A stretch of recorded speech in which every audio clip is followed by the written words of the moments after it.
कहानी शुरू होती है एक शांत और सुंदर गांव से, जहां लोग सुकून से अपनी जिंदगी जी रहे थे। गांव की पहचान थी वहां के चंदन के बेशकीमती पेड़ और वहां के लोग जो प्रकृति से बेहद प्रेम करते थे। लेकिन एक दिन गांव की किस्मत पलट गई। गांव में एक काला साया उतरा, ब्लैक 444, एक निर्दयी माफिया जिसने अपने आतंक से ना जाने कितने गांव उजाड़ दिए थे। अब उसकी नजर इन चंदन के पेड़ों और इस गांव पर थी। धीरे धीरे उसने गांव पर अपना कब्जा जमाना शुरू किया। लोगों पर जुल्म ढाए गए।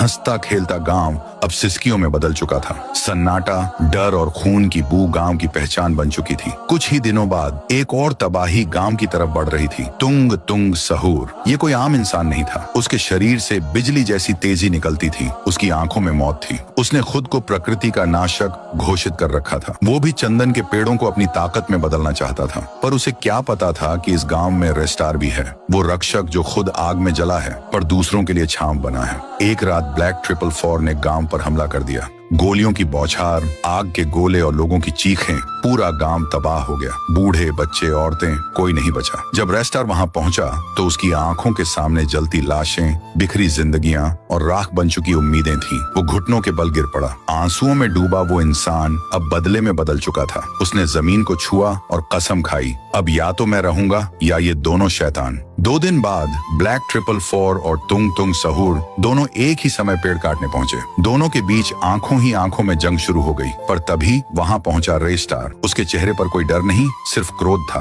उसकी एक ललकार से जमीन हिलने लगी। ये धरती मेरी माँ है, आज कोई बच के नहीं जाएगा। ये देखकर दोनों भाग निकले। थोड़े समय बाद दोनों शैतानों ने समझा कि अकेले वो रेस्टार का सामना नहीं कर सकते, इसलिए दोनों ने हाथ मिला लिए। पर उन्हें क्या पता था कि रेस्टार अब सिर्फ इंसान नहीं, आग बन चुका है। 2 दिन बाद दोनों दुश्मन फिर गांव में पहुंचे। चुपचाप पेड़ काटना शुरू किया। तभी धरती फटी और उसमें से निकला शार्क दानव, जो पेड़ों की आत्मा का रक्षक था। उसने तुंग तुंग सहूर को बुरी तरह घायल कर दिया। खून में लथपथ तुंग तुंग सहूर भाग गया। अब बचा ब्लैक 444। जैसे ही वो मुड़ा, सामने था रेस्टार। दोनों की आंखों में जंग थी।